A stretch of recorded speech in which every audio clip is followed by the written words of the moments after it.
अखिल भारतीय घरिया समाज समिति का निर्माण आज़ादी के पूर्व से हुआ है और समाज के मुखियागण इस संगठन को निर्माण करने के लिए पूर्ण प्रयत्न रहे और उस प्रयत्न रहने के कारण आज इस समाज का वृहत रूप देखने को मिलता है और विभिन्न क्षेत्रों में समय समय पर समाज के महत्वपूर्ण संगठन इकाई के रूप में महासभा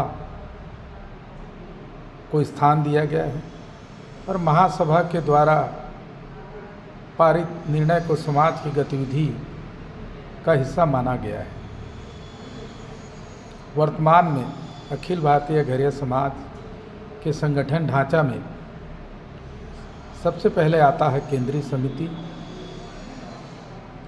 उक्त केंद्रीय समिति का निर्माण महासभा के माध्यम से अलग अलग क्षेत्रीय इकाइयों के द्वारा किया जाता है और उस क्षेत्रीय इकाई के बाद परिक्षेत्र इकाई होते हैं और परिक्षेत्र इकाई के बाद ग्राम इकाई होते हैं। ग्राम इकाइयों में वहाँ के स्थानीय सामाजिक बंधु प्राथमिक सदस्य बनाए जाते हैं। पहले ये प्राथमिक सदस्य की सदस्यता शुल्क बहुत कम थी, लेकिन वर्तमान में एक ही सदस्यता का मापदंड समाज के द्वारा महासभा में निर्धारित किया गया है। संरक्षक सदस्य जो 1000 रुपये जमा कर सदस्य बन सकते हैं, जिनके माँ और पिता घरिया समाज के सदस्य रहे हैं और ऐसे सामाजिक बंधु जो कतिपय कारणों से नहीं बन पाते वो भी इस समाज के मान्य सामाजिक बंधु होते हैं। और ग्राम स्तर के बाद परिक्षेत्र का स्तर तय होता है और परिक्षेत्र मिलकर एक क्षेत्र का निर्माण करते हैं। क्षेत्र का निर्माण करने के बाद एक अंचल का निर्माण एक से अधिक क्षेत्र मिलकर स्थापित करते हैं और अंचल के पश्चात केंद्रीय समिति का निर्माण पाया जाता है। केंद्रीय समिति के निर्माण में महासभा द्वारा निर्धारित चुनाव प्रक्रिया को स्थान मिलता है। इसमें से मुख्य रूप से वर्तमान में जो प्रचलित समाज का संविधान है उसमें केंद्रीय अध्यक्ष, केंद्रीय उपाध्यक्ष पुरुष, केंद्रीय उपाध्यक्ष महिला, केंद्रीय महिला संयोजिका, केंद्रीय युवा संयोजक और कोषाध्यक्ष ये निर्वाचन से संरक्षक सदस्यों के द्वारा चुने जाते हैं 5 वर्ष के लिए। उसके पश्चात संविधान में वर्णित नियमों के अनुसार केंद्रीय समिति का गठन होता है, जिसमें पदेन रूप से अलग अलग अंचल के लिए उपाध्यक्ष, अंचल प्रभारी का चयन होता है और अंचल सचिव, साथ में महिला सह संयोजिका, युवा संयोजक प्रत्येक क्षेत्र इकाइयों में चयनित किए जाते हैं। इन सब को मिलकर एक वृहत लोकतांत्रिक रूप से समिति बनती है और उस समिति का कार्यकाल लगभग 5 वर्ष का होता है। इन 5 वर्षों में जो सामाजिक जिम्मेदारियां हैं वो क्षेत्र वाइज जिम्मेदारी का विभाजन किया जाता है और केंद्रीय समिति के साथ साथ प्रत्येक क्षेत्रीय समिति, जिनकी संख्या लगभग 36 है, वो निर्माण की जाती है और सब समितियों को अपने अपने क्षेत्र का सामाजिक जिम्मेदारी प्राप्त होता है। केंद्रीय समिति की महत्वपूर्ण जो जिम्मेदारियां होती हैं, क्षेत्रीय समितियों के कार्यों का पर्यवेक्षण, देख रेख और नियंत्रण करना, ताकि सामाजिक गतिविधि जो है सक्रिय रहे और समाज को इसका लाभ मिलता रहे। इन निर्वाचनों में भाग लेने की भी अर्हता रखी गई है। अध्यक्ष पद के लिए, केंद्रीय अध्यक्ष के लिए, क्षेत्रीय अध्यक्ष के लिए और क्षेत्रीय पदाधिकारियों के लिए पृथक पृथक अर्हता जो है संविधान में वर्णित किया गया है। साथ में निर्वाचन की प्रक्रिया भी की जाती है। केंद्रीय समितियों द्वारा क्षेत्रीय चुनाव का कार्य संपादित किया जाता है और क्षेत्रीय समितियों द्वारा परिक्षेत्र और ग्रामीण इकाइयों का गठन किया जाता है। ये सभी समिति के जिम्मेदार पदाधिकारी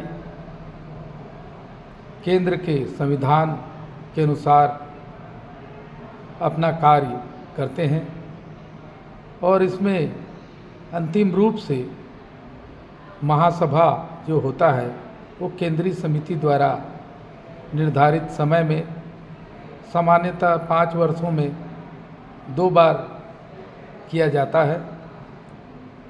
अधिक बार भी महासभा का आयोजन अपने संविधान में संशोधन कर केंद्रीय समिति कर सकती है। इस केंद्रीय समिति के अधीन प्रत्येक क्षेत्र आते हैं। क्षेत्र के वित्तीय संग्रहण, वित्तीय व्यय का आकांक्षण केंद्रीय समिति के मार्गदर्शन नियंत्रण में किया जाता है और एक रजिस्टर्ड लेखा सलाहकार के आधार पर ये तैयार किया जाता है और इसको महासभा में अनुमोदित कराया जाता है। इस प्रकार से यह समिति आज पूरे भारत देश में अलग अलग इकाइयों में गठित होकर कार्य कर रही है और जो आज़ादी के पूर्व का ढांचा था संगठन का, उससे कई गुना बृहत रूप से इसमें प्रगति देखने को मिली है और एक ऐसा संगठन है जिसमें लगभग 14,000 से अधिक लोग संरक्षक सदस्य के रूप में सदस्यता प्राप्त किए हैं और इन सदस्यों में से जो अनुभवी सदस्य हैं, जिनको अपने क्षेत्र का, अपने अंचल का, अपने परिक्षेत्र का अनुभव है, निर्वाचन में भाग लेने का मौका मिलता है। महिलाएं भी आगे इसमें बढ़कर आई हैं। पिछले 3 कार्यकालों में संगठन में महिला सम्मेलनों का स्थान रहा है और समाज की महिलाएं आगे बढ़कर इसमें अपना भागीदारी निभा रही हैं, जिसका परिणाम स्वरूप अभी पिछले निर्वाचन में आप सभी को जानकारी में हुआ होगा कि महिला अध्यक्ष जो है केंद्रीय समिति के अध्यक्ष के रूप में निर्वाचित हुई हैं। 2 अन्य महिलाएं, जिसमें प्रेमशिला नायक महिला वरिष्ठ उपाध्यक्ष, तारेश्वरी नायक महिला संयोजिका के रूप में निर्वाचित हुई हैं। इससे स्पष्ट है समाज की दिशा महिलाओं के जिम्मे सौंपा गया है और महिलाएं निश्चित रूप से अनुभवी हैं। राजनीतिक जीवन से उन्होंने अपना सामाजिक स्थान बनाया है और समाज को उनके राजनीतिक जीवन का लाभ भी मिल रहा है। समाज के साथ साथ इस संगठन के सदस्यों की भी जिम्मेदारी और अधिक खुलकर आई है कि वो जो महिला पदाधिकारी हैं उनके प्रत्येक कार्यों में उसी प्रकार से खुलकर आएँ जैसे पुरुषों के संगठनात्मक कार्यों में महिलाएं आती हैं। निश्चित रूप से किसी भी समाज की पहचान उसके महिलाओं की प्रगति पर दिखाई देता है।